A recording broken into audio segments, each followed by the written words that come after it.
I still can't touch my own arms without shaking, and I don't think I'll ever be able to look at a fluorescent light again without feeling like my soul is being hollowed out by a rusted spoon.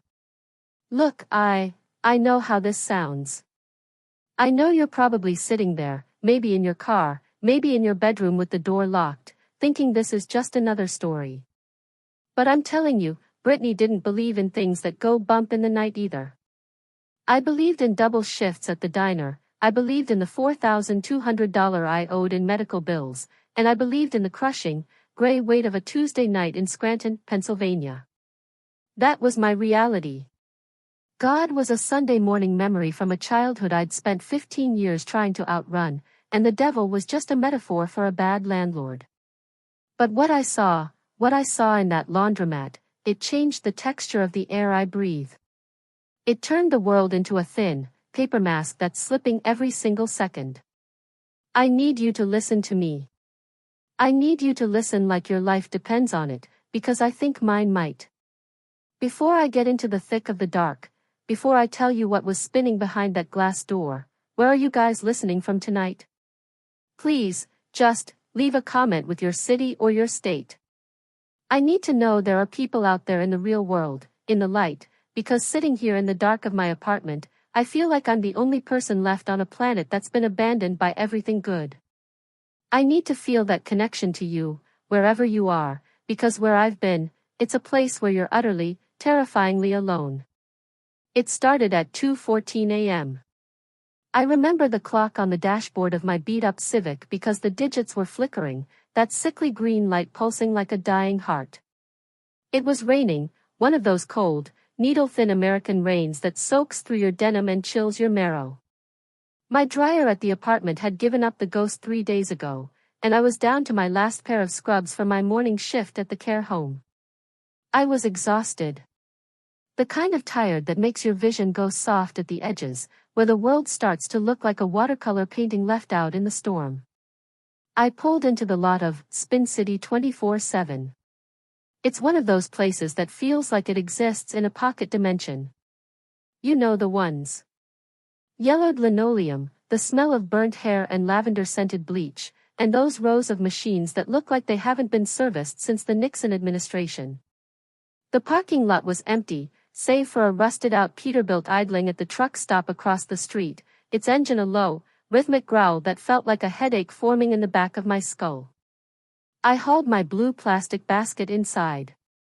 The bell above the door didn't ring, it just gave a pathetic, metallic tink. The air inside was humid and smelled like ozone, that sharp, electric tang you get right before a lightning strike. I walked past the vending machine that was filled with bags of chips that looked like they'd been there since the Cold War. I headed for my usual machine, number 14, way in the back where the shadows like to pool near the employees-only door that stayed locked with 3 different deadbolts. That's when I saw him. He was sitting in one of those bolted-down orange plastic chairs. He was wearing a suit. Not a cheap suit either. It was charcoal gray, perfectly tailored, the kind of fabric that looks like it would feel like water if you touched it. In a 24-hour laundromat in a town where the primary industry is leaving, a man in a $3,000 suit stands out like a neon sign in a graveyard. He was leaning forward, his elbows on his knees, staring intently at dryer 22. He didn't look at me. He didn't even blink. I told myself it was just a weirdo. You see them at 2 a.m. I told myself he was probably a grieving husband or a businessman who'd had a breakdown. I tried to focus on my own task. I shoved my scrubs into the washer, poured in the detergent, the cheap stuff, the kind that smells like chemicals and false promises, and started the cycle. The machine began to chug, a rhythmic slosh thump that usually helps me zone out. But the silence from the man in the suit was louder than the machine. I sat down 4 chairs away from him, clutching my phone like a talisman. I kept glancing at him out of the corner of my eye. He had pale, almost translucent skin, and his hair was slicked back with something that made it look wet. But it was his hands that got me. His fingers were long, unnaturally long, and he was tapping them against his knees in perfect sync with the rotation of dryer 22. Click. Click. Click. Then, I smelled it. It wasn't the bleach anymore. It was a smell I recognized from the care home, but intensified 1,000 times. It was the smell of a wound that wouldn't heal. It was the smell of something biological being heated up. It was sweet, cloying, and metallic. Almost done, the man said. His voice didn't sound like it came from his throat. It sounded like it was being projected from the corner of the room, thin and reedy, like a radio station losing its signal. Excuse me? I stammered. My voice felt small, like a child's. He didn't turn his head. He just kept staring at the dryer. The cycle. It's nearly complete. It's been damp for so long. All that sweat. All those tears.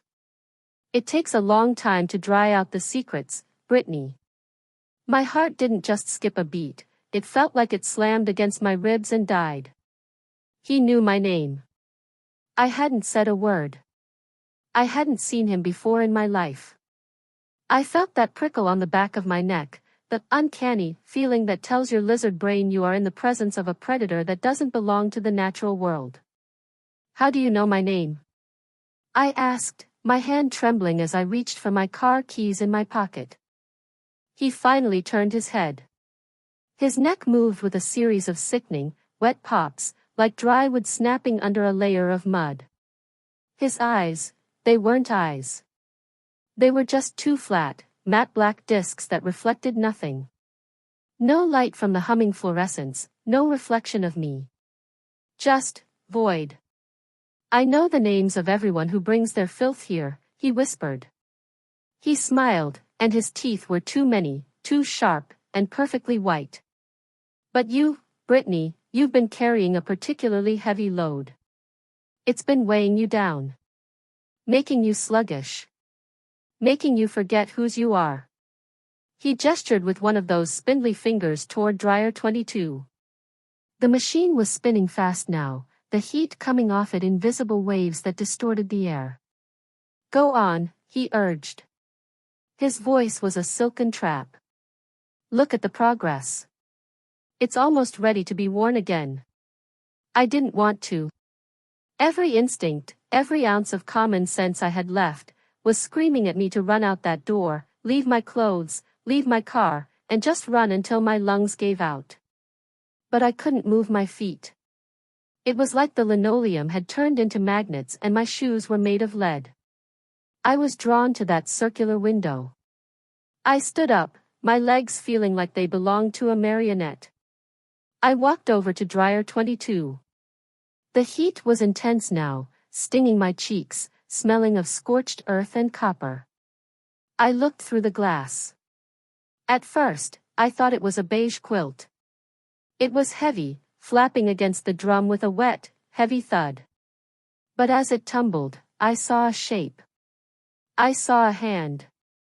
Not a real hand, but the sleeve of a hand.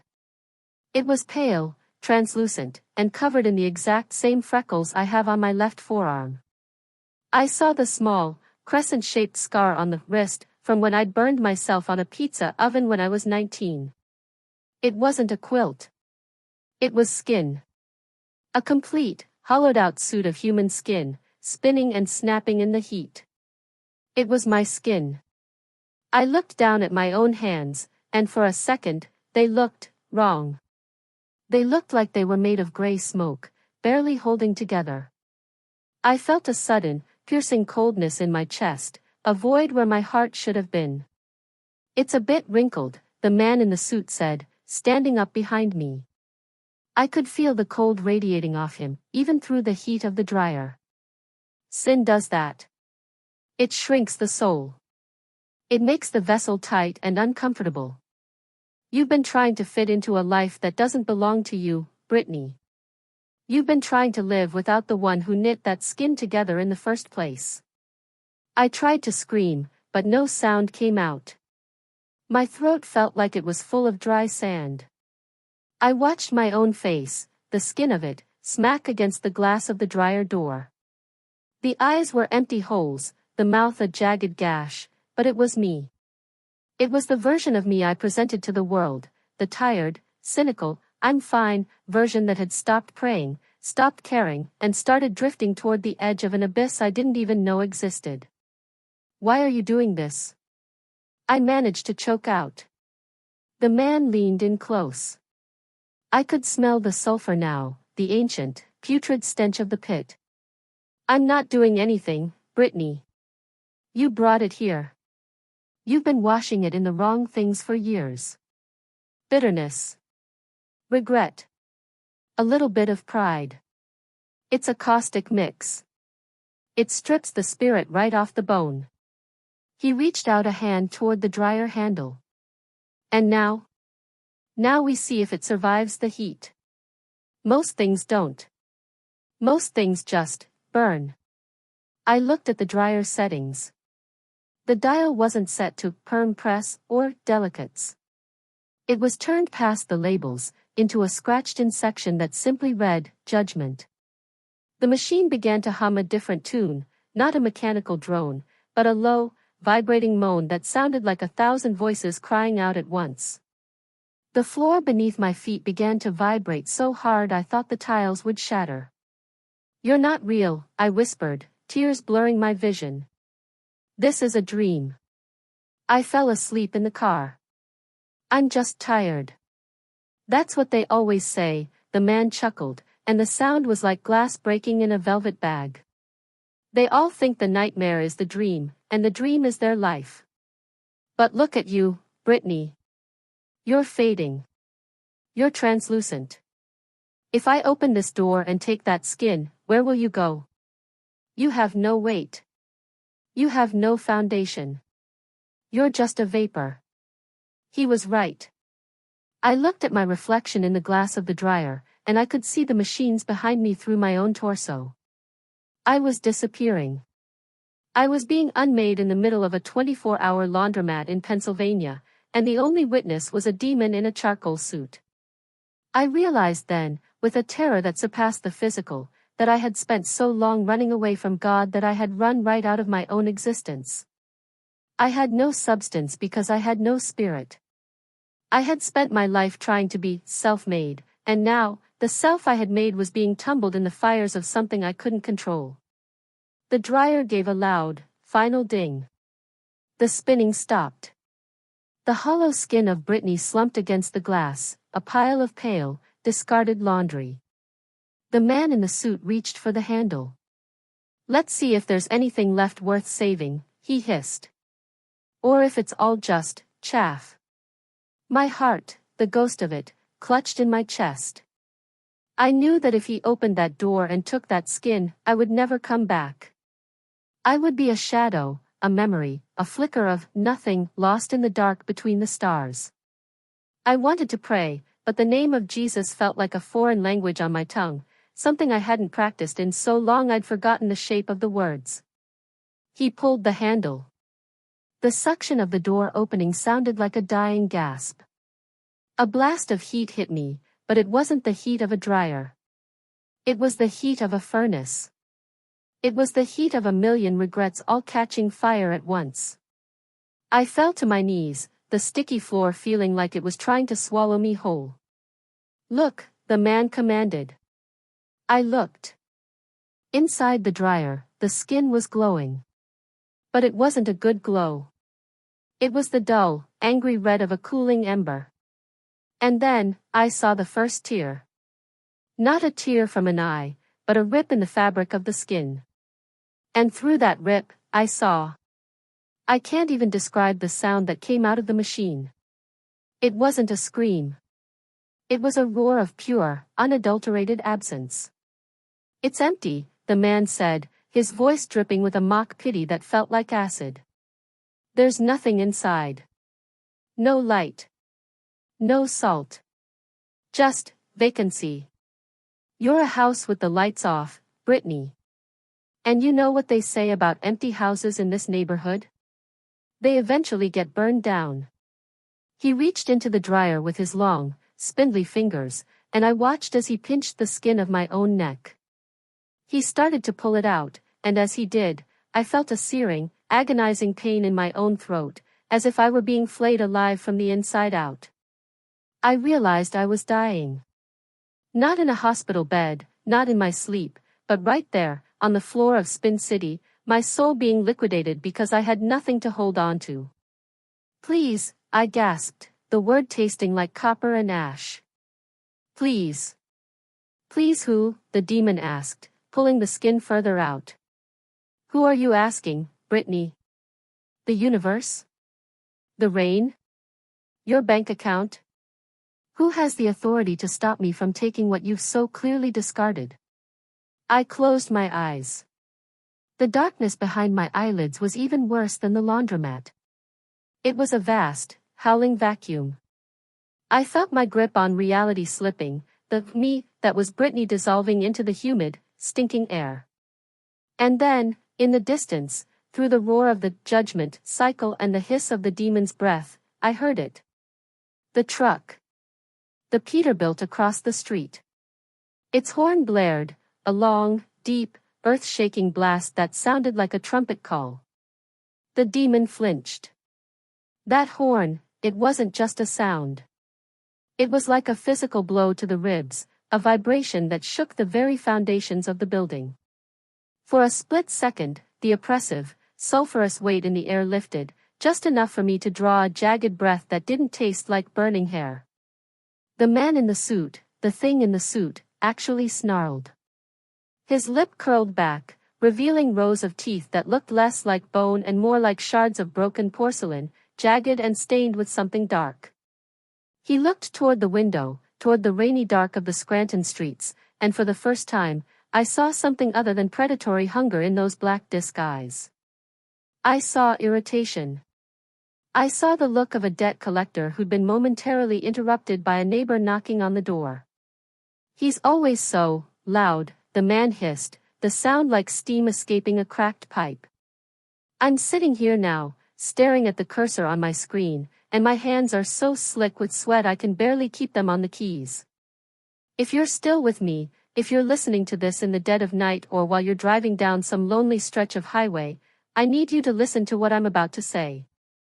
Subscribe to this channel, follow this account, not because I want the numbers, God knows I don't care about that anymore, but because you have to stay until the very end of this. You have to. What I'm telling you isn't a campfire story. It's a map of a minefield you're already walking through. If you turn this off now, if you walk away because it's too dark or too weird, you're leaving yourself exposed to the exact same shadows that followed me home. Stay until the end, because the warning I have for you is the only thing that stands between you and the thing in the charcoal suit. The man turned his gaze back to me, and the weight returned, 10 times heavier than before. He didn't let go of the skin in the dryer. He held it by the collar, by my collar, and the pain that shot through my spine was so intense I vomited right there on the yellowed linoleum. But it wasn't normal vomit. It was black, oily, and smelled like a stagnant pond. You think a truck horn is going to save you, Brittany? He asked, his voice dropping into a register so low I felt it in my teeth. You think the common noise of the world is a shield? You've spent 27 years ignoring the shepherd's voice, and now you're hoping for a distraction? I don't know what you want, I sobbed, my forehead pressed against the cold, grime-streaked floor. I'm just a nurse. I'm just trying to pay my bills. I haven't done anything. I haven't killed anyone. I'm a good person. The demon laughed. It was a dry, rattling sound, like dead leaves blowing across a sidewalk. He pulled the skin completely out of the dryer now. It draped over his arm like a discarded raincoat, limp and horrifyingly human. I felt a terrifying lightness, a sensation that my very soul was being stretched thin, like a piece of gum pulled to its breaking point. I looked at my arms, and I could see the outlines of the floor tiles through my flesh. I was becoming a ghost while I was still breathing. Good, he mocked, walking toward me. Each step he took sounded like a heavy wet bag hitting the floor. Thump. Squish. Thump. Squish. Brittany, the road to my master's house is paved with good people who just wanted to pay their bills. You're not here because you're a monster. You're here because you're empty. You've been washing your life in the waters of someday and not yet. You told yourself you'd find your way back to the light when the debt was paid, when the job was steady, when the heart was healed. But look at the time, Brittany. He pointed a long, gray finger at the wall clock above the out-of-order vending machine. The hands weren't moving anymore. They were just spinning, clockwise and counterclockwise, faster and faster until they were a blur of silver. Time is a luxury you've officially exhausted, he said. He knelt down in front of me. I could see the texture of his suit now. It wasn't fabric. It was woven out of tiny, microscopic worms, all pulsing in a grayish-silver harmony. The smell of him was overwhelming, the scent of a funeral home after the air conditioning fails in mid-July. Do you remember the night your grandmother died, Brittany? He whispered. The memory hit me like a physical punch. 2 years ago. St. Luke's Hospital. The smell of antiseptic and the sound of the morphine drip. She had grabbed my hand, her fingers like dry parchment, and she'd whispered, Brittany, don't let the lamp go out. Keep the oil in the lamp. I had nodded and cried, but the moment I walked out of that room, I felt a rage I couldn't contain. I was angry at a God who would let a woman that kind die in that much pain. I was angry at the church that sent flowers but no help with the funeral costs. I had walked to my car, looked up at the gray Pennsylvania sky, and said, I'm done. You want me? Come get me. Otherwise, leave me alone. I remember, I whispered, the tears carving clean tracks through the grime on my face. We heard you, the demon said, a hideous, knowing glint in his black eyes. We heard you loud and clear. Leave me alone. It's the most dangerous prayer a human can utter, Brittany. Because eventually, he does. He's a gentleman, after all. He won't stay where he's not wanted. And when the light leaves, we move in. We're the tenants of the alone. He held up my skin, the me that the world saw. He began to shake it out, the way you'd shake out a rug. With every snap of the skin, I felt a bone in my own body jar and crack. This vessel is so dirty, he mused, looking at the skin with disgust. Look at the stains of the things you've let your eyes feast on. Look at the gray film of the lies you've told to get by. You thought you were just surviving, Brittany. But you were actually just marinating in the dark. He stood up and walked over to a large, industrial-sized sink in the corner of the laundromat, one I'd never noticed before. It was filled with a thick, bubbling black liquid that looked like used motor oil mixed with blood. Wait, I tried to move, but my limbs felt like they were made of lead. What are you doing? I'm going to give you what you've been asking for, he said, his back to me. A total cleanse. We're going to strip away the Brittany you thought you were, and we're going to find out what's underneath the good person mask. Spoiler alert, it's usually just a hollow space where a soul used to be. He began to dunk my skin into the black vat. The scream that left my throat wasn't human. It was the sound of 1,000 violins snapping their strings at once. I felt my actual flesh, the ghost flesh I had left, begin to blister and burn. It felt like someone was pouring boiling lead into my veins. I collapsed onto the floor, my fingers clawing at the linoleum, tearing my fingernails until they bled, but I couldn't even feel the physical pain of my hands over the spiritual agony of my vessel being baptized in that filth. Stop. Please, God, stop. I shrieked. The demon froze. He turned his head, again, that sickening crack pop of the neck, and he looked at me with a terrifying intensity. Don't use that name here, he snarled, and for the first time, he sounded genuinely angry. You don't have the right to use that name. You traded that right for a comfortable life of apathy. You traded it for the ability to sleep in on Sundays and the right to judge people who were just as broken as you. You chose the alone, Brittany. Stay in it. He shoved the skin deeper into the vat, and I felt myself being pulled toward it. I was sliding across the floor, drawn by an invisible cord toward the sink, toward the demon, toward the end of everything I was. The laundromat began to change. The fluorescent lights didn't just flicker anymore, they began to bleed. A thick, dark red liquid started oozing from the fixtures, dripping onto the machines, sizzling where it touched the hot metal of the dryers. The employees only door began to rattle, something heavy and powerful slamming against it from the other side, the wood beginning to splinter and bulge. The others want to meet you, the demon said, a cruel smile stretching his face until the skin at the corners of his mouth began to rip. They've been waiting for a new garment. They're so cold, Brittany. So very, very cold. I looked toward the door, and I saw a hand, if you can call it that, reach through a crack in the wood. It was gray, skeletal, and covered in a fine layer of white frost. Then another. And another. The sound of their scratching was like 1,000 rats behind a wall. I realized then that this wasn't just about me and this one demon. This was a factory. This laundromat was a processing plant for souls that had gone cold, for people who had drifted so far from the shore of their faith that they didn't even realize they were drowning in the deep. Look at them, the demon urged, gesturing toward the splintering door. Your peers. The ones who also thought they had time. The ones who thought good enough was enough. Do you want to join them, Brittany? Do you want to spend eternity in the dark, trying to find a piece of skin that fits? He pulled my skin out of the vat. It was no longer beige. It was pitch black, dripping with that oily sludge, and it was pulsing. It looked like it was alive, like a parasite looking for a host. Now, he whispered, stepping toward me, the black skin draped over his hands like a shroud. Let's put this back on.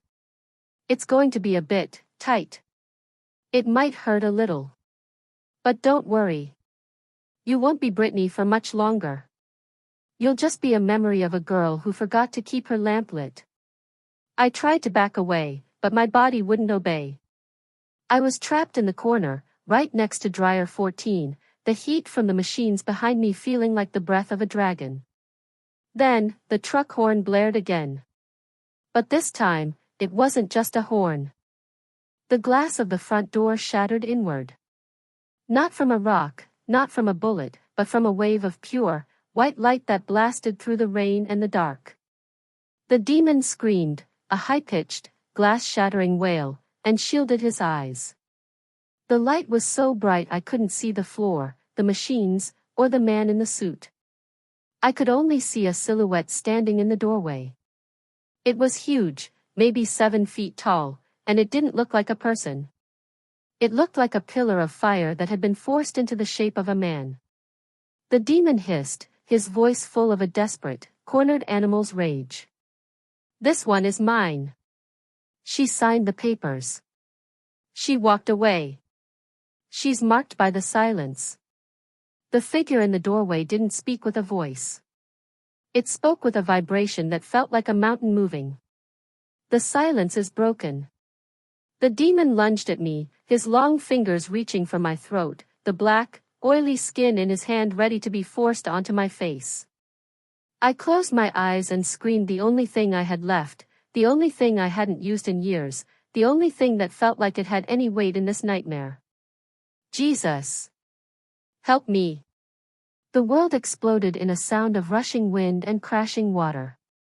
I felt a hand grab mine. It wasn't the freezing, dead hand of the demon. It was hot. It was like grabbing a live electrical wire, but it didn't burn. It felt like life. Like every heartbeat I'd ever had was concentrated into a single point of contact. I opened my eyes, and for a split second, the laundromat was gone.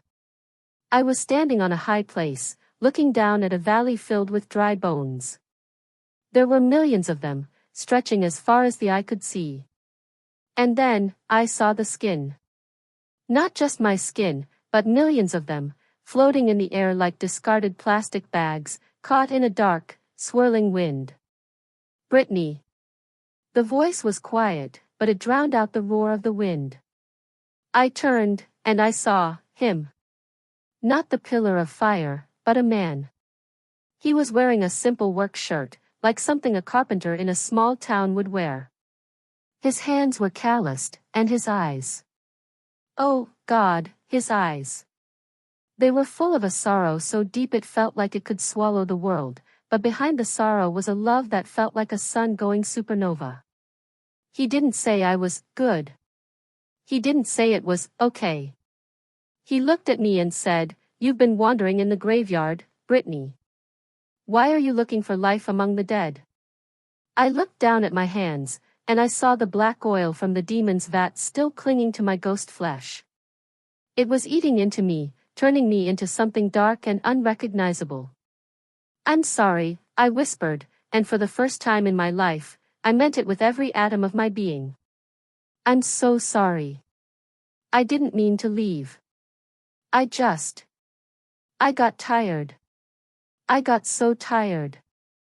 "The tired are the ones I came for," he said, reaching out his hand toward the oil on my skin.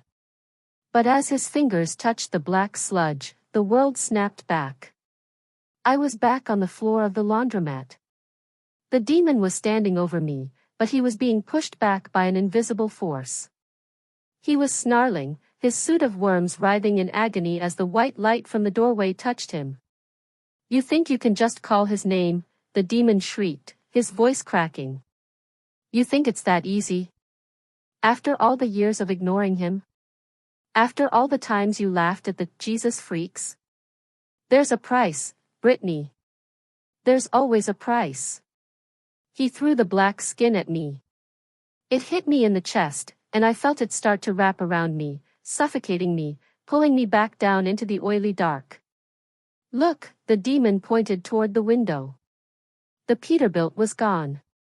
The light in the doorway was fading. The rain was slamming against the broken glass of the front door, and the employees-only door was seconds away from being kicked off its hinges.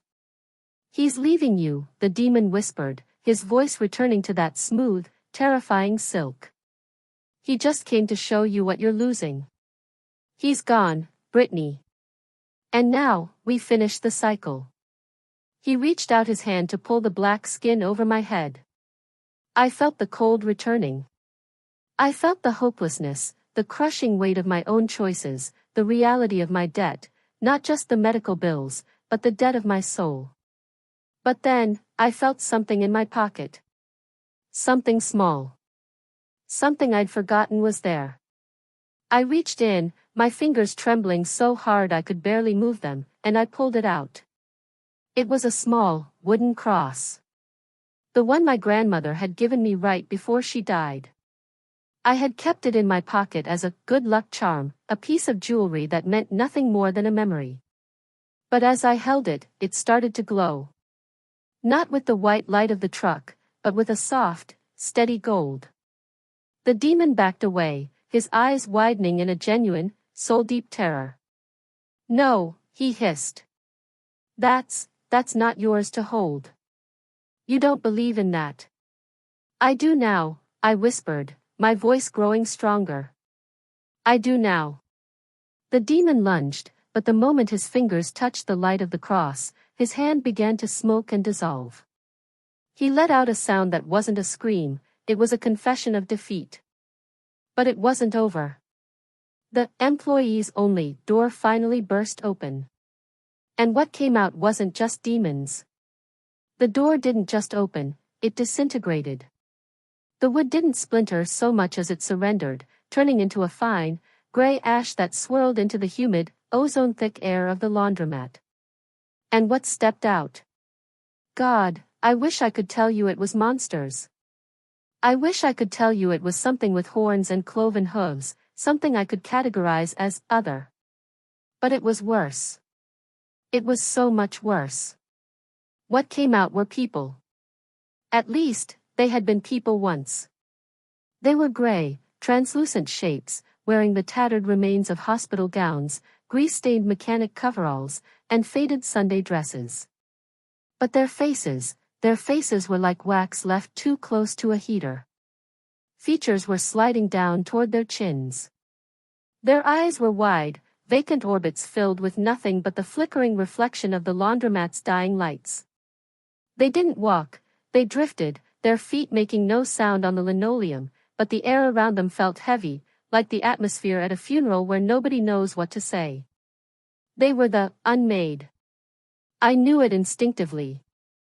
These were the ones who had let their skin get too dirty to wear, the ones who had stayed in the cycle until there was nothing left but the cycle.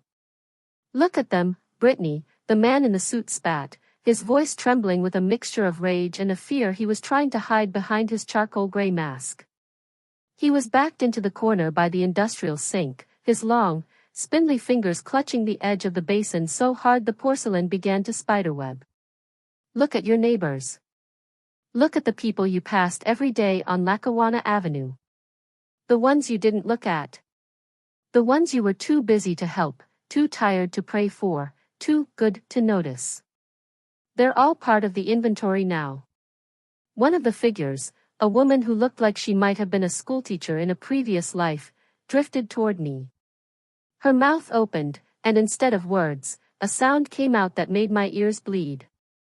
It was the sound of a dial tone from a disconnected line, a flat, endless hoo-oom that carried the weight of a billion forgotten conversations.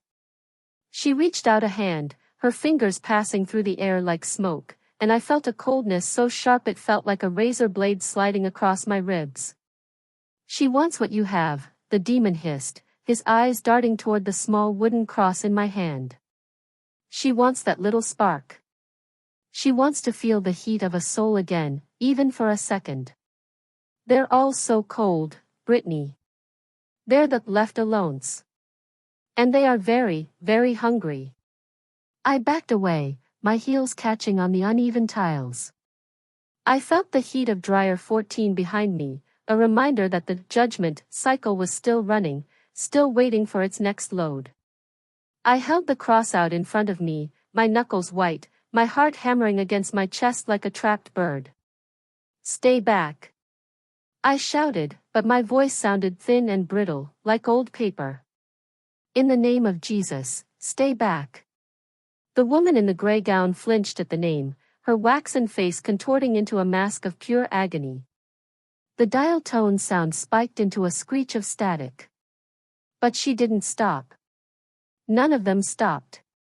There were dozens of them now, pouring out of that void where the employees-only room used to be, filling the laundromat with a thick, suffocating fog of despair. "You think the name is a magic spell," the demon laughed, though it sounded more like a cough. He was gaining his confidence back, seeing me cornered. "The name only has power if the heart belongs to the name. And yours, Brittany, yours has been a vacant lot for a long time. You're trying to use a key to a house you moved out of years ago." He stepped forward, avoiding the direct line of sight of the cross, moving with that predatory, liquid grace. "Give me the cross, Brittany. Give it to me, and I'll make the pain stop. I'll give you back your skin. I'll let you walk out that door. You can go back to your diner. You can go back to your bills. You can pretend this was all just a hallucination brought on by exhaustion and cheap coffee. Just give me the wood, and you can have your good life back." I looked at the cross. It was just two pieces of cheap cedar held together by a tiny brass nail. It felt so small, so insignificant against the tide of gray ghosts and the demon in the $3,000 suit. For a second, just a heartbeat, I wanted to do it. I wanted to believe him. The temptation was a physical weight, a sweetness that promised the end of the terror. All I had to do was stop fighting. All I had to do was go back to being the me I knew. But then I looked at the me in the dryer. I looked at that hollow, black-oiled skin slumped against the glass. I realized that if I gave him the cross, I'd be putting that skin back on. I'd be walking back out into the world as a walking corpse, a person who had seen the truth and chosen the lie. I'd be a good person on the outside, but I'd be just like that schoolteacher, a hollow shell waiting for the cycle to finally, mercifully, end in the fire. No, I whispered. What was that? The demon asked, leaning in, his black disc eyes reflecting the dull red glow of the dryer. I said an "oh." I screamed, and this time, the voice didn't feel like it came from my throat. It felt like it came from my marrow. I didn't just hold the cross, I pressed it against my chest, right over my heart. I don't want that life back. That life was killing me anyway. I was already dead. I was already empty. The demon's face twisted into something truly monstrous. The human features began to melt away, revealing a snout-like protrusion and skin that looked like charred leather. Then you will die here. You will be processed. You will be unmade. He lunged. I didn't turn and run. There was nowhere to run. The front windows were now blocked by a wall of that same gray, swirling fog, and the door was gone. I was in a box with a demon and a sea of the damned. I did the only thing I could think of. I ran toward the dryer. Brittany, no, the demon roared, but he couldn't get close to me while I held the cross. The light from the wood was small, but it was pure, and it acted like a physical barrier, a bubble of is, in a room full of isn't. I reached dryer 22. The heat was unbearable, the smell of sulfur and judgment making my head spin. I grabbed the handle, the metal was so hot it hissed as it touched my palm, and I yanked it open. The black skin tumbled out, landing at my feet like a dead animal. You want it? I yelled at the demon, who was circling me like a shark in shallow water. You want this filth? Take it. It's not me. It's never been me. I took the cross and I dropped it onto the pile of black, oily skin. For a second, there was total silence. The humming of the machines stopped. The screeching of the Unmade died down to a whisper. Even the rain outside seemed to freeze in midair. Then, the cross ignited. It didn't burn with a normal flame. It erupted in a pillar of white-blue fire that smelled of cedar and rain and something ancient and holy. The black oil on the skin began to sizzle and evaporate, turning into a foul-smelling white smoke that rose toward the ceiling. The skin itself began to change.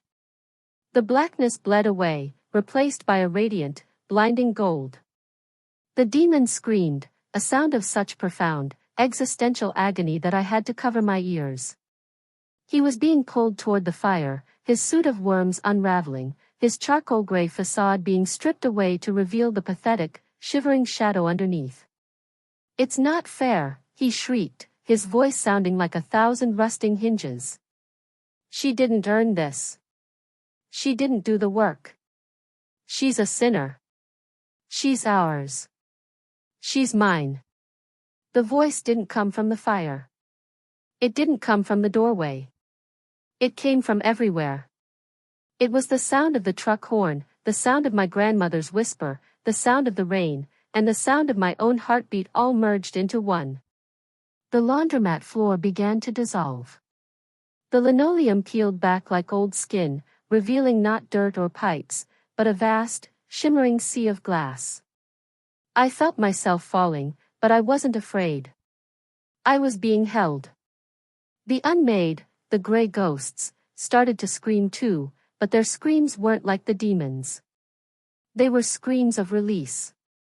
As the white-blue fire from the cross spread across the floor, it touched them, and their waxen faces began to firm up. Their eyes found color. Their hospital gowns turned into robes of light. They weren't being destroyed, they were being remembered. Brittany, the voice said, closer now. I looked up, and I wasn't in the laundromat anymore. I was standing in the middle of a vast, open field under a sky that had more colors than I had names for. The air didn't smell like bleach or ozone, it smelled like every good memory I'd ever had, concentrated into a single breath. But I wasn't whole. I looked down, and I was still that translucent, ghost-like version of myself. I was still empty. I'm not finished, I whispered, looking at the man in the work shirt who was standing a few feet away. He was holding something in his hands. It was my skin. But it wasn't the beige, freckled skin I'd walked in with. And it certainly wasn't the black, oily mess the demon had dunked in the vat. It was new. It looked like it was woven out of the morning sun. It was thick, strong, and beautiful. You gave up the old one, he said, and his smile was the most terrifyingly beautiful thing I'd ever seen. You decided that good enough wasn't enough. You called for help when you realized you couldn't wash yourself clean. I don't deserve this, I said, the words catching in my throat. No, he agreed softly. You don't. That's why it's called mercy, Brittany. If you deserved it, it wouldn't be a gift. He stepped toward me, holding the new garment out. But there's a catch. My heart sank. Of course. There was always a catch. What is it? He gestured back toward the darkness behind us, the fading image of the laundromat, the shivering demon, the world of Scranton and the diner and the bills. You can't stay here, he said. Not yet. You have to go back. You have to put this on, and you have to go back into the dark. I looked at the field, the light, the peace that was so thick I could taste it. I didn't want to go back. I wanted to stay here forever. I wanted to forget about the smell of stale coffee and the sound of the Peterbilt engine. Why? I asked, tears streaming down my face. Because the laundromat is still full, he said, his eyes turning toward the horizon where the gray fog was still swirling. Because there are millions of Britons out there who think they're just tired. There are millions of people who think their skin is just a little dirty, and they don't know the demon in the suit is waiting for them to sit down and watch the cycle. He held the garment out further. You have to go back and tell them. You have to tell them that the cycle can be broken. You have to tell them that the alone is a lie. Will you go?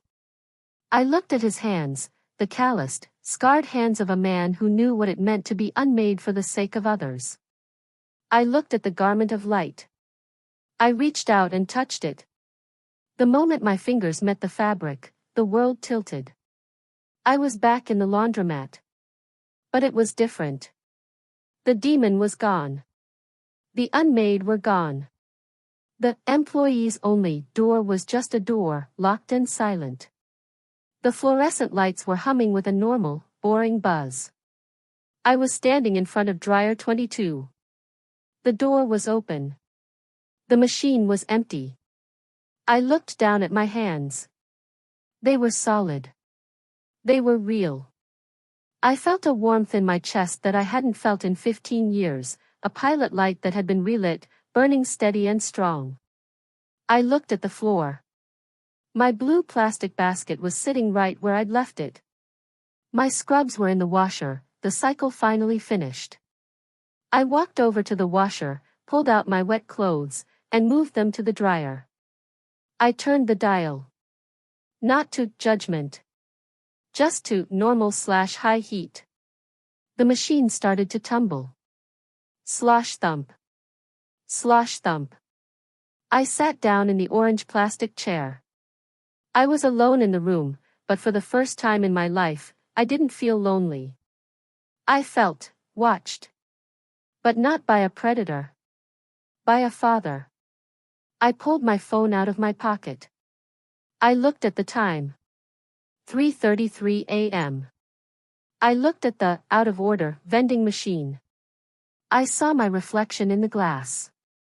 I looked the same, tired, messy hair, dark circles under my eyes, but there was something different in the pupils. A spark. A tiny, flickering gold light that wasn't coming from the room. I realized I couldn't just sit here. I had to do what he said. I had to tell someone. I opened my social media. I started typing. I didn't care who saw it. I didn't care if they thought I was crazy. I had to get the word out. I was at the laundromat tonight, I wrote. And I saw something that changed everything. But as I was typing, the front door of the laundromat opened. The bell gave that pathetic tink. A man walked in. He was wearing a tattered flannel shirt and jeans that were covered in oil. He looked exhausted. His eyes were red-rimmed, and he was clutching a small bag of laundry like it was the only thing keeping him upright. He didn't look at me. He headed straight for the back, toward the machines near the employees-only door. He sat down in the chair I had just vacated. He leaned forward, his elbows on his knees, and he started staring at the dryer. And then, I saw it. Sitting in the chair right next to him, was a charcoal gray suit. It was empty. It was just draped over the plastic seat, as if someone had just stepped out of it. But as the man watched the dryer, the sleeve of the suit began to move. A long, spindly, translucent finger reached out and touched the man's shoulder. The man didn't flinch. He just sighed, a long, weary sound that broke my heart. Almost done, a voice whispered from the corner of the room. My blood turned to ice. He was back. Or he'd never left. I stood up, my heart pounding. I knew I had to do something. I knew I couldn't just let this happen. But then, the man turned his head. Brittany, he asked. I froze. Do I know you? It's me, he said, and his voice sounded like he was drowning. It's David. David Brown. From the diner? I think I'm in trouble, Brittany. I think something is wrong with my clothes. I looked at the dryer he was staring at. Dryer 22. Inside, something was spinning. Something beige. Something that looked like a quilt. The demon's suit was no longer empty. It was filling up. The charcoal fabric was pulsing, the worms beginning to weave themselves back into a solid shape. David, I said, my voice shaking as I stepped toward him. David, listen to me. Don't look at the dryer. Look at me. I can't, he whispered, his eyes locked on the glass. It's so warm. I've been so cold for so long, Brittany. I just want to be warm. The demon in the suit, now fully formed, turned its head toward me. It didn't have a face yet, just a smooth, gray surface where a face should be. But it was smiling. I could feel the smile. One goes out, the demon hissed. Two come in. That's the economy of the cycle, Brittany. You shouldn't have come back. You should have stayed in the light. I reached into my pocket, hoping, praying, that the cross was still there. But my pocket was empty. The cross was gone. I stood there, a nurse in a 24-hour laundromat, facing a demon with nothing but a new skin and a heart that was suddenly, terrifyingly, the only light in the room. And then, David pointed at the employees-only door. The manager wants to see you, David said, his voice completely flat. He says you forgot to pay your tab. The door didn't disintegrate this time. It opened slowly, with a long, agonizing creak. And I realized that part one was just the introduction. The creak of that door. I can still hear it. It wasn't just the sound of rusted hinges, it was the sound of a throat screaming after years of silence. It was the sound of something that was never meant to be opened, a boundary between the mundane misery of a 24-hour laundromat and the calculated, bureaucratic cruelty of the place underneath. David didn't look at me again. He just kept staring into the tumbling glass of dryer 22, his eyes reflecting the dull, rhythmic thud of whatever was inside. He looked so small in that oversized flannel shirt, his shoulders slumped with the weight of 1,000 sleepless nights and a million, I'll do it tomorrows. I wanted to grab him. I wanted to shake him and tell him that the man in the charcoal suit wasn't a man at all. But my feet felt like they were sinking into the linoleum, which had turned into something soft and porous, like rotting fruit. The manager doesn't like to be kept waiting, Brittany, the demon whispered. He was fully formed now, sitting back in the plastic chair with his legs crossed. The suit of worms was still, but the air around him was shimmering with heat. You've made quite a mess of the inventory. You've been disruptive. I looked at the open door. Beyond it wasn't a supply closet or a break room. It was a hallway. A long, narrow corridor that seemed to stretch on for miles, lit by those same flickering, buzzing fluorescent tubes. But these lights didn't just hum, they whispered. If you listened close enough, and God help me, I did, you could hear them reciting names. Dates. Addresses. A catalog of every person who had ever walked into this place and left a piece of themselves behind. I didn't have the cross. My pocket was empty, just a stray thread and a gum wrapper. I felt a surge of panic so sharp I thought I was going to have a heart attack right there on the floor. I was naked. I was exposed. The new skin the man in the work shirt had given me, it felt thin. It felt like it wasn't enough to protect me from the scale of the darkness I was looking at. I'm not going back there, I said, my voice cracking. The demon stood up. He didn't walk, he just seemed to occupy the space closer to me, like a frame missing from a movie reel. You don't understand the rules of the house, Brittany. You took something that didn't belong to you. You took a clean garment.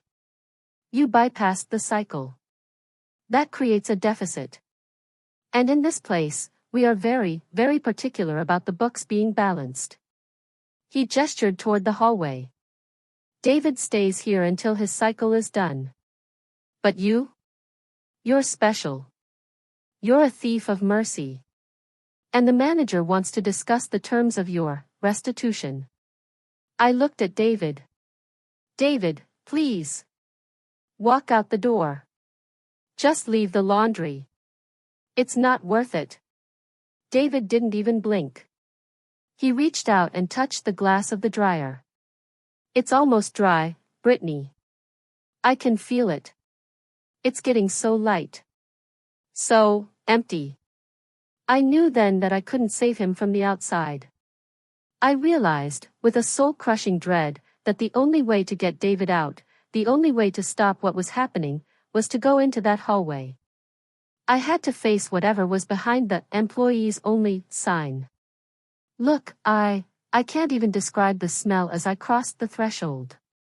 It wasn't just the sulfur or the bleach anymore. It was the smell of old paper. Of stagnant air in a basement where nobody has been for 50 years. It was the smell of a library where every book is filled with the things you're most ashamed of. The door slammed shut behind me. The hallway didn't just feel long, it felt hungry. The walls were lined with filing cabinets, thousands of them, stacked from the floor to the ceiling. They were made of rusted green metal, and they were vibrating. I could hear the scratching from inside the drawers. Scratch. Scratch. Scratch. Like a million pens trying to write their way out. I walked. I had to. There was no other direction. My footsteps sounded like gunshots in the silence. Clack. Clack. Clack. Stop here, a voice said. It didn't come from the hallway. It came from a small office that had appeared on my right. I hadn't seen it a second ago, but there it was, a glass-paneled door with the word manager etched into it in gold leaf that was peeling like dead skin. I pushed the door open. The office was small, cramped, and smelled of ozone and expensive cigars. Behind a massive mahogany desk sat a man. He didn't look like a demon. He looked like a CEO of a Fortune 500 company who had spent his entire life in a windowless room. He was wearing a white shirt, perfectly pressed, and a silk tie the color of dried blood. His hair was silver, his skin was tanned, and his eyes, they were the color of lead. This was the manager. This was the accuser. Sit down, Miss Scott, he said, not looking up from a large, leather-bound ledger on his desk. He was writing with a fountain pen, the nib scratching across the paper with a sound like a knife on a whetstone. I didn't sit. I couldn't.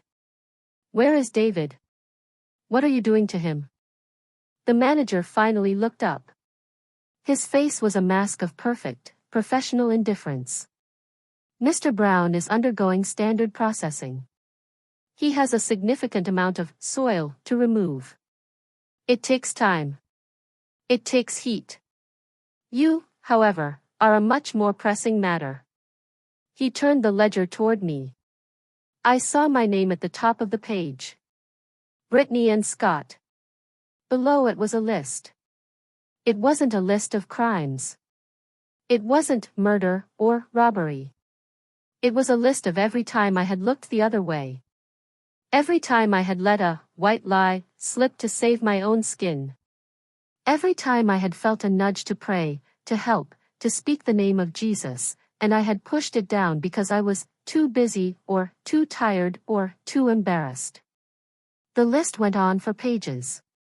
The tab is quite extensive, the manager said, tapping his pen on the ledger. You've lived a life of profound spiritual negligence, Brittany. You've consumed the air and the light of a creator you ignored for 15 years. You've taken, and taken, and taken, and you've put nothing back into the system. You are, for all intents and purposes, a spiritual vacuum.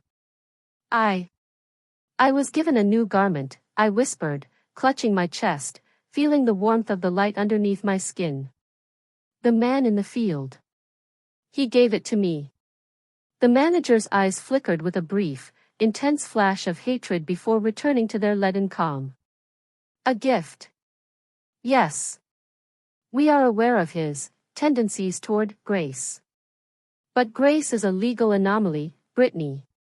It doesn't negate the fact that the debt exists. It just shifts it. And since you've chosen to come back here, to step back into our jurisdiction, we are within our rights to audit the transaction.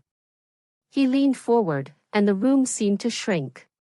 The walls of filing cabinets outside began to groan. You think you're saved, he mocked, and for a second, his voice sounded like a landslide of gravel. You think a moment of fear in a laundromat erases 3 decades of apathy? Look at your skin, Brittany. Really look at it. I looked down at my hands. The golden glow was still there, but it was being covered by a fine, gray dust. It looked like the ash from the employees-only door. It was sticking to me, dulling the light, making me feel heavy again. That's the reality of the world you're returning to, the manager said. The world of Scranton. The world of the diner. Every minute you spend in that world, the dust will settle. Every time you fail, and you will fail, the oil will return. You can't keep it clean, Brittany. You don't have the strength. You're just a girl who's scared of the dark. He stood up and walked around the desk. He was tall, looming over me, the smell of his cigar turning into the smell of a burning church. Give it back, he commanded. Give back the garment. Go back to your old skin. It was comfortable, wasn't it? It didn't ask anything of you. It didn't require you to be holy or set apart. It just required you to exist. Give it back, and I'll let David go. I'll give him a pass for the night. You can both walk out of here and forget this ever happened. You can go back to being good people who don't need God. The temptation was a physical force. It felt like a warm blanket being offered in a blizzard. All I had to do was say yes. All I had to do was admit that I couldn't handle the light. I could save David. I could save myself from the scrutiny of this terrifying office. I could go back to the normal world where I didn't have to worry about demons or judgment or the weight of eternity. I looked at the ledger. I saw the list of my failures. I saw the truth of who I was, a girl who had run away from her grandmother's faith because it was too hard. A girl who had tried to build a life on the sand of her own ego. He's right, a voice whispered in the back of my mind. It sounded like my own voice, but twisted. You can't keep this skin clean. You're going to mess it up by noon tomorrow. Just give it up. Save David. Be normal again. I looked at the manager. I saw the smug, predatory certainty in his eyes. He thought he had me. He thought the tab was enough to bury me. But then, I remembered the man in the field. I remembered the way he looked at the dry bones. I remembered the sorrow in his eyes, the sorrow of a father watching his children play in a graveyard. He didn't give me the garment because I was clean. He gave it to me because he is clean. The tab. I started, my voice gaining a strength I didn't know I possessed. The tab isn't mine anymore. The manager's face darkened. Don't play theology with me, girl. I was there when the foundations were laid. I know the law. Then you know the law was satisfied, I said. I didn't have the wooden cross, but I had the memory of it.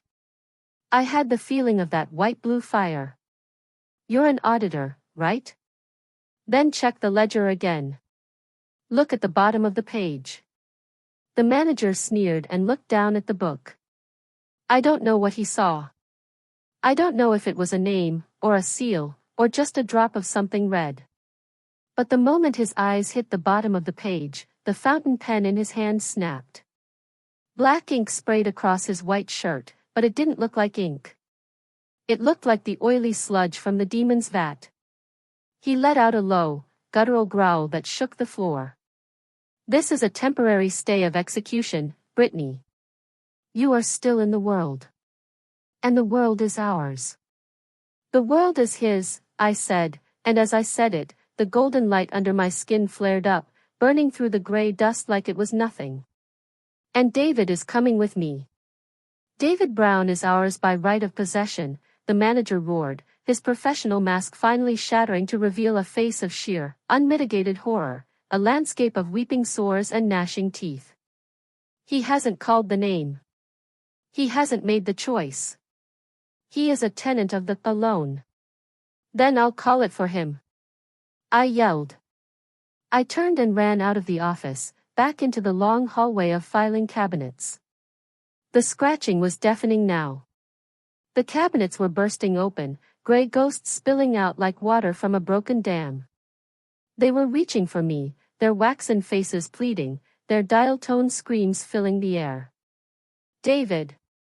I shouted, sprinting toward the door at the end of the hall. David, don't let the lamp go out.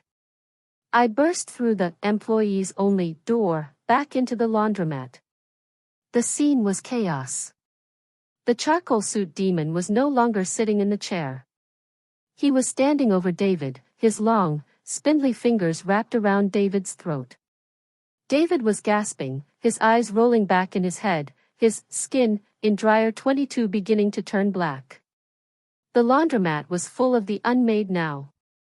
They were sitting in the chairs, standing by the machines, watching with their vacant orbits as David was being unmade. You're too late, the demon shrieked, looking at me. He's too far gone. He doesn't even want to leave. I ran to David. I didn't care about the demon. I didn't care about the ghosts. I grabbed David's hand, the same way the man in the field had grabbed mine. David. Look at me. David's eyes were cloudy, his pupils disappearing into the white. It's so warm, Brittany. I just want to sleep. It's not warmth, David. It's fire. It's the cycle. I squeezed his hand, and I felt the golden light of my own skin transfer to him. It was like a spark jumping from one wire to another. The demon screamed and tried to pull David away, but the moment the light touched David's hand, a shockwave of pure energy blasted through the room. The demon was thrown back against a row of washers, his suit of worms exploding into a cloud of gray ash. The Unmade recoiled, shielding their eyes from the sudden radiance. David gasped, a huge, racking breath that sounded like a man coming up for air after drowning. His eyes cleared. He looked at me, then at the demon, then at the ghosts in the room. Brittany, he whispered, his voice trembling. What is this? It's the truth, David, I said, helping him stand up. It's the truth we've been trying to ignore. The manager appeared in the doorway of the employees-only room. He didn't come out. He just stood there, his red-stained tie fluttering in a wind that didn't exist. You think you've won? He asked, his voice a cold, distant echo. You've just made yourselves targets.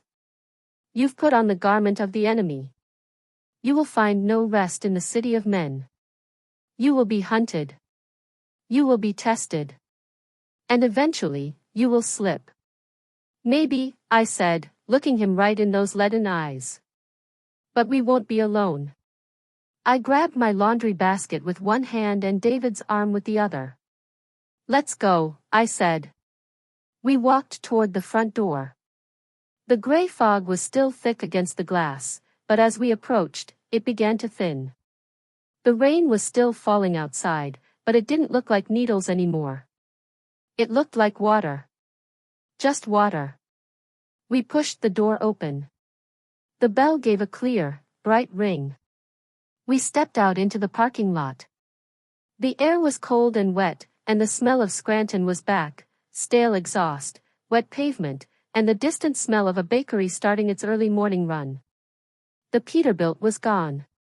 I walked David to his car, a rusted-out Ford. He was shaking so hard he couldn't get his keys into the lock.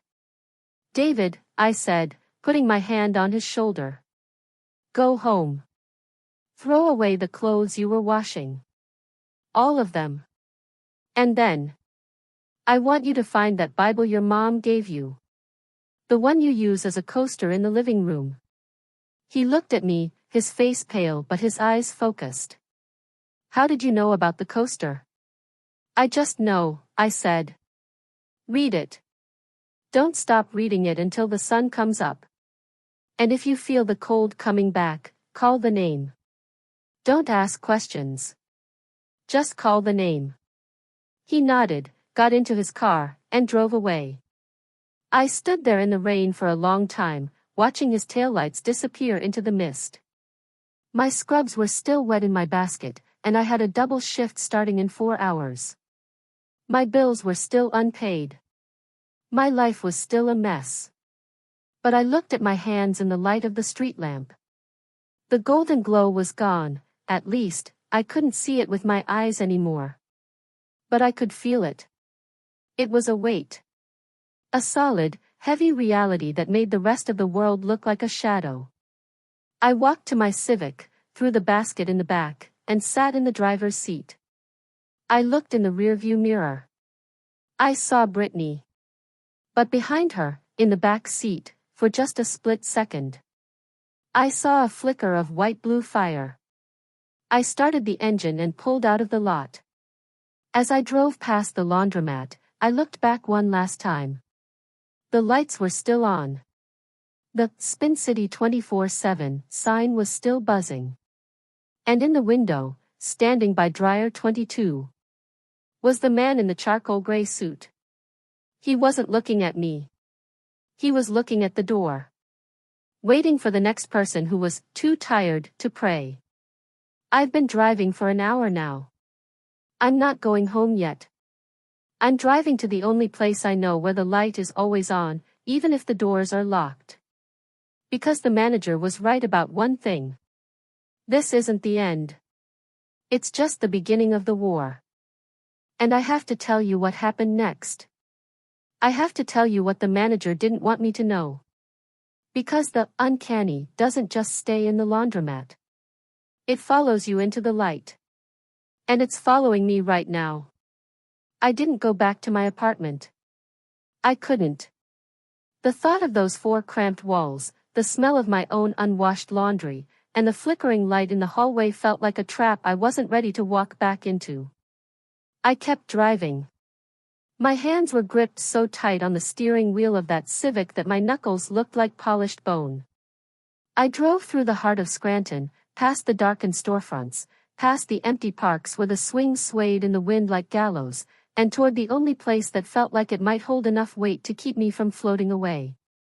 I headed toward St. Jude's. It wasn't my church, I hadn't been to any church in years, but it was where my grandmother had been laid to rest.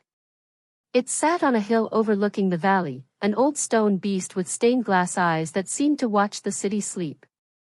The world outside my window looked fragile. Have you ever felt that?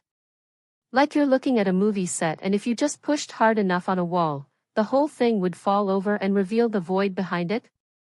That's how Scranton looked at 4:15 a.m. I saw a police cruiser idling at a red light on Wyoming Avenue. I looked at the officer behind the glass, a man with a tired face, probably thinking about his pension or his breakfast. But as I passed, the light hit him in a way that made my breath catch. For a split second, I didn't see a uniform. I saw a translucent, gray shell. I saw the suit draped over him, heavy with the weight of every tragedy he'd witnessed and never surrendered. He was just another tenant of the alone, and he didn't even know he was being processed. I pulled into the gravel lot of the church. The engine of the Civic ticked as it cooled, a rhythmic, metallic sound that felt like a countdown. The rain had slowed to a mist, a fine shroud that clung to everything. I stepped out, the gravel crunching under my boots, and I looked up at the sky. "I'm here," I whispered. I wasn't sure who I was talking to. The manager? The man in the field? The ghosts in the laundromat? Or maybe I was just talking to the part of me that had finally woken up. I walked toward the side entrance, the one that led to the small garden where the statues of the saints stood in perpetual prayer. My grandmother's favorite was there, St. Michael, his stone sword raised against a dragon that looked suspiciously like the thing in the charcoal suit. I sat down on a stone bench, the cold of the rock seeping through my jeans, and I broke. It wasn't a cinematic cry. It was a jagged, ugly sob that tore out of my chest, a release of 15 years of holding my breath. I cried for the debt I couldn't pay. I cried for the patients I'd watched die while I felt nothing but a dull, professional pity. I cried for the girl who had walked away from the light because she thought she was smart enough to navigate the dark on her own. "I'm so tired," I gasped, my face in my hands. "I'm so tired of carrying it." And then, I felt it. It wasn't a hand on my shoulder. It wasn't a voice in the wind. It was a presence. It was like the sun coming out from behind a cloud in the middle of January, a sudden, piercing warmth that had nothing to do with the temperature of the air. I looked up, and the garden was no longer empty. He wasn't standing on the ground. He was standing in the air, about 3 feet above the dead hydrangeas. He didn't have wings, at least, not the feathered kind you see on Christmas cards. He was made of light, pure, incandescent, terrifying light. It was the same white-blue fire that had erupted from the wooden cross. His face was a blur of glory, but his eyes, they were the eyes of a warrior who had never known defeat. He didn't speak with words. He spoke directly into my soul, a vibration that felt like a symphony. "Do not be afraid, daughter of the covenant." I fell to my knees, my forehead hitting the wet grass. I felt so small. So insignificant. Every sin I had ever committed, every selfish thought, every moment of pride, was laid bare in that light. I felt like I should disintegrate. I felt like I was the filth the demon had mocked. The accuser has spoken his truth, the presence vibrated. But his truth is a half-truth. He counts the debt, but he cannot count the cost. He sees the skin, but he cannot see the seal. The angel, because that's what he was, a terrifying, beautiful messenger of the Most High, stepped down toward the earth. Where his feet touched the grass, the blades turned a vibrant, impossible green. "You have been washed, Brittany. Not in the vat of the enemy, but in the blood that was spilt before the foundations of the world were laid. The garment you wear is not your own. It is his. And what he gives, no manager can take." I looked up, squinting against the radiance. But the manager, he said it would get dirty. He said I'd slip. He said the world is theirs. The angel's light flared, a brilliant gold that chased the shadows out of the garden. The world is a threshing floor. The darkness is real, but it is a defeated darkness. It can only claim what is already dead. You have been made alive. The dust will settle, yes. The oil will try to cling. But the fire within you, it consumes the dust. It purifies the oil. Your strength is not in your ability to stay clean, but in your willingness to return to the fountain. He reached out a hand made of starlight, and touched my forehead. The world shifted again. I saw the city of Scranton, but I saw it through his eyes. I saw the millions of threads of light and dark woven through the streets. I saw the demons in their suits, standing on street corners, waiting at bus stops, whispering into the ears of the lonely and the broken. I saw the laundromats of the world, the bars, the casinos, the darkened bedrooms, the offices where people traded their souls for a moment of comfort. But I also saw the others. I saw an old woman praying in a kitchen in the hill section, her words rising like pillars of fire that held back the gray fog. I saw a young man at a gas station sharing his sandwich with a homeless person, and as he did, his garment glowed with a soft, steady pulse.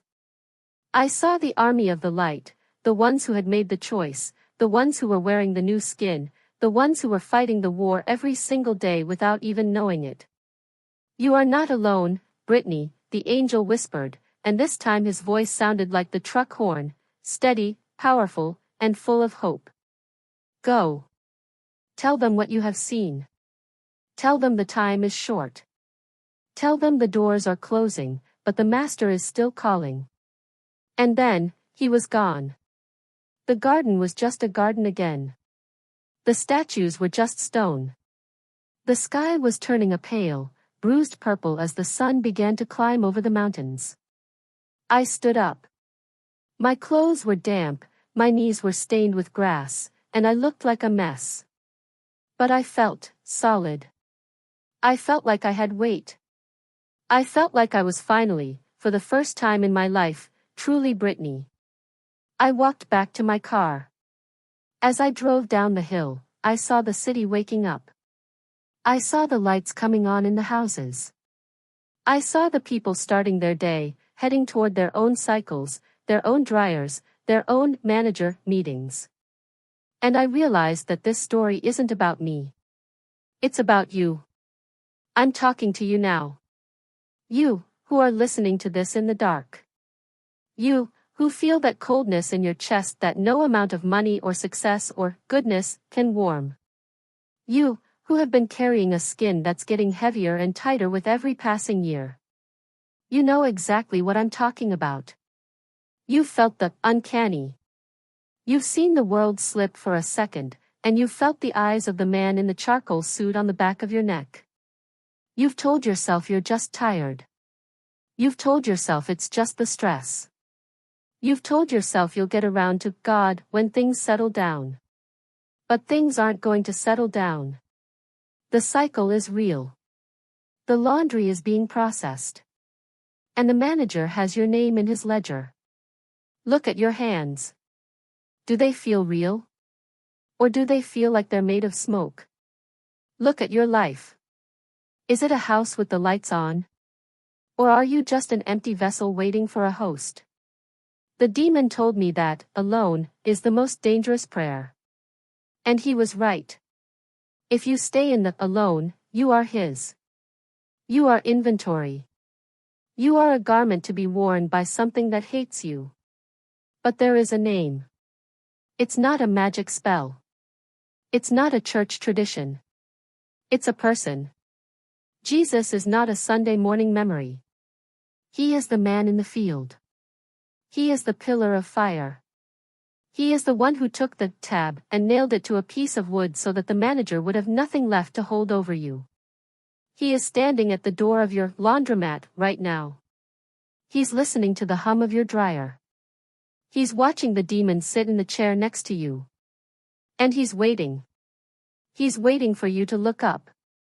He's waiting for you to realize that you can't wash yourself. He's waiting for you to say the only thing that matters in the dark. Help me. I'm telling you this as a warning. I'm telling you this as a survivor of the judgment cycle. The world is thin, and the dark is hungry. But the light is stronger. The light is life. Repent. That's a word we don't like to use anymore. It sounds old-fashioned. It sounds judgmental. But all it means is turn around. Stop walking toward the employees-only door. Stop staring into the glass of the dryer. Turn around and walk toward the light. Surrender the old skin.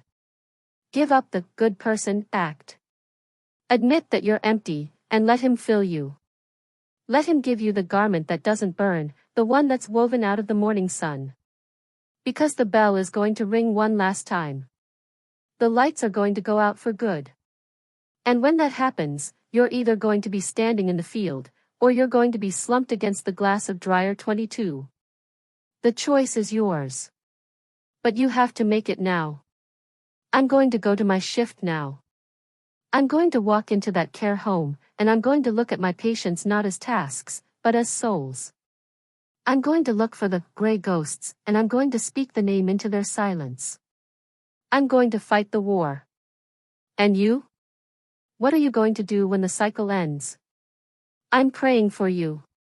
I'm praying that you feel the heat of the fire before it's too late. I'm praying that you hear the truck horn in the distance. Turn to him. Call the name. Jesus is waiting in the rain. A final word. If this story touched something deep within you, if you felt the weight of the uncanny, and the reality of the spiritual struggle we all face, please do not ignore it. This isn't just entertainment. This is an invitation. The darkness described in this story is a shadow of the real separation from God that awaits those who choose to live without Him. But the mercy described is also real, infinite, transformative, and available to anyone who asks. If you are ready to leave the laundromat and walk into the light, you can start right now. You don't need a special ritual. You just need a sincere heart. Lord Jesus, I am tired of trying to wash my own soul. I admit that I have lived in it alone, and I am empty. I believe you died for my debt and rose again to give me life. Please, take my old skin. Give me your garment of light. Save me from the dark. I surrender my life to you. Amen. If you prayed that, or if you are seeking the truth, find a Bible. Start with the Gospel of John. Find a community of believers who speak the truth in love. Don't let the lamp go out. The cycle is broken. Walk in the light.